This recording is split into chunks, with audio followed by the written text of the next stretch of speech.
Nous sommes aujourd'hui à Beauménil et nous sommes en présence d'une personne qui va nous présenter la ferme des Petites Manèches. Je regarde sur le gilet, c'est indiqué dessus.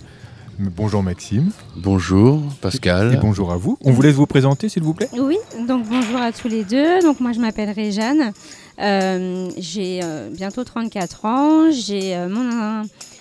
J'ai repris la ferme de mes parents il y a bientôt 3 ans, donc le 1er juin. 1er juin. Et j'ai créé mon élevage de brebis laitières que j'ai été chercher au Pays Basque. Donc c'est des manèges tête rousse, la race.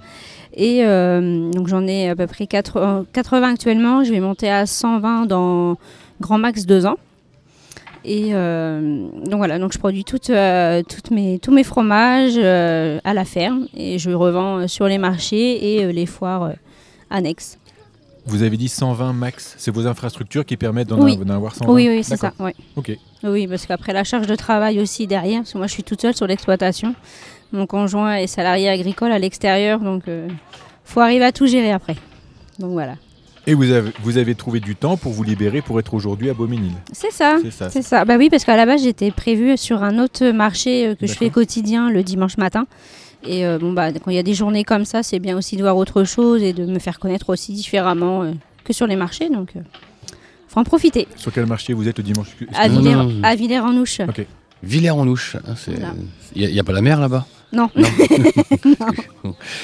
Manèche, c'est quoi Manèche? C'est la race des brebis. C'est la race des brebis, oui. D'accord. Et petite, parce que d'une part, moi je suis petite et puis elle aussi, donc du coup ça allait bien ensemble. Ça reste dans le côté familial. C'est ça. Pourquoi avoir choisi justement de faire du fromage de brebis Parce qu'en fait j'aimais bien l'odeur, le goût, l'animal. La vente directe. J'avais perdu le mot. La vente directe et puis par chez moi il y a beaucoup de maraîchers et après en animal il y avait beaucoup de chèvres et moi je me suis dit mais faut que je fasse autre chose et c'est là que je me suis lancée dans les brebis et puis je me suis dit on fait aussi du lait puisqu'il y a des brebis laitières qui existent et voilà, donc c'est comme ça que ça m'a pris et je connaissais les brebis viandes et donc je me suis dit pourquoi pas faire autrement et puis c'était vraiment le service le vente à la ferme qui me plaisait vraiment beaucoup. Donc, Vous étiez déjà dans le milieu agricole? Oui. Ouais, mes parents étaient agriculteurs mais en vache allaitante donc rien à voir par rapport à moi mais toujours dans le milieu donc on n'a pas quitté. Quel est l'emploi du temps pour élever les brebis, faire le fromage, faire la vente? C'est très très très variable. Le matin c'est 6h30 debout pour traire à 7h. Après j'ai quand même la vie de famille, les enfants emmenés à l'école entre temps. J'ai la traite donc matin et soir. La fromagerie qui se passe après l'école. Toute la matinée généralement et mon conjoint il s'occupe de l'alimentation le matin pendant que je trais et l'après-midi c'est beaucoup surveillance et puis refaire soit des fromages ou autre, préparer un marché, enfin ce genre de choses. Et après l'école, retraite. Et voilà, la journée, la boucle est bouclée à peu près. Entre le moment où vous avez eu l'idée du projet et sa première réalisation, la première pierre, il s'est passé quelles étapes, combien de temps? Déjà, quand j'ai déclaré mon installation au 1er juin, ça a été déjà tout de suite les travaux. Donc, dès la fin 2021, c'était que travaux.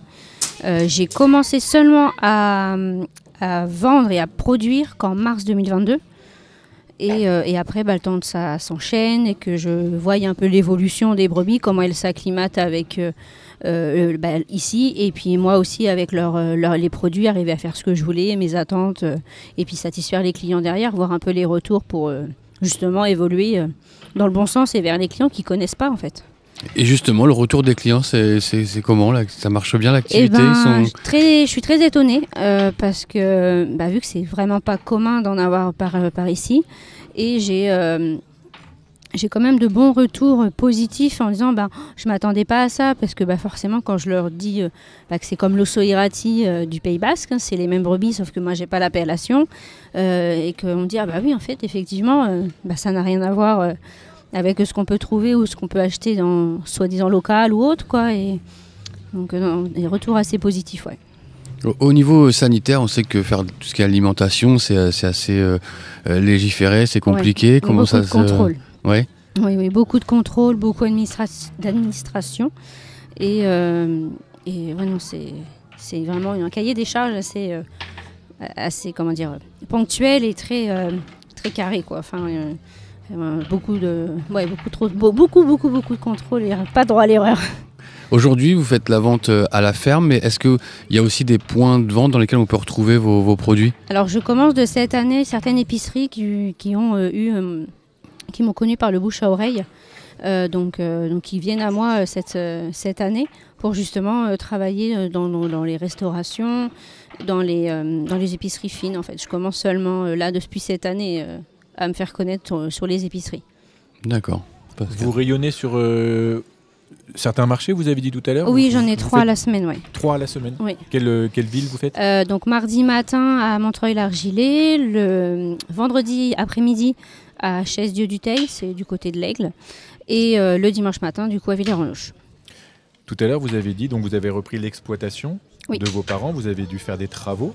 Oui. C'est ça? Oui. Le choix de la race que vous avez pris là, ça vient de vous? C'est une demande? C'est ça, c'est vous? Oui, c'est moi en fait. J'ai fait des recherches sur internet toutes simples pour savoir les races qu'il y avait en brebis laitière, parce que je connaissais qu'une seule race, c'était la Lacone, mais c'était pas une brebis qui m'intéressait et je savais qu'il y en avait d'autres.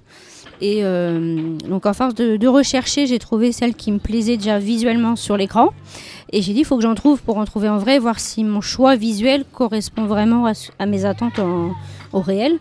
Et en fait, ça a été vraiment le coup de foudre. J'ai vraiment pas hésité quand je l'ai vue. J'ai dit non, mais c'est celle-là que je veux en fait. Donc, et là, vous en avez 80? J'en ai 80 actuellement et dans 2 ans, j'en aurai 100. Bon. Vous êtes allé les chercher au Pays Basque. Les 80 en une fois ou non, j'ai commencé par 60 en 2021 et avec mes petits que j'ai gardés, là je suis montée à 60 pour cet hiver. J'en aurai 80 qui vont mettre bas sous bâtiment. C'est vous qui avez fait le convoi? Non. Chercher Non. J'ai pris un transporteur parce qu'ils ont quand même fait 12 heures de camion. Ouais. Et moi, j'avais pas la capacité d'aller en chercher autant et puis autant de route en fait. Donc pour le bien-être animal, non. Je laisse la place aux pros dans ces cas-là, chacun son truc. C'est plus pratique des fois. C'est mieux. Vous pouvez nous redire où vous trouvez et où on peut acheter ce que vous produisez? Et oui, donc moi ma ferme elle est à Notre-Dame-du-Hamel, donc à côté de Bernay. Donc la ferme elle est ouverte le samedi après-midi de 16h à 19h. Je fais plein d'autres produits de l'achat-revente local dans la boutique, en dehors de mes produits. Et vraiment sur les marchés, que mes produits, le mardi matin à Montreuil-l'Argilé, le vendredi soir à Chaise-Dieu-du-Teil et le dimanche matin à Villers-en-Ouche. Et bientôt dans plusieurs épiceries. Exactement, c'est ça. C'est ce qu'on peut vous souhaiter pour 2023-2024. C'est ça, c'est le projet, exactement.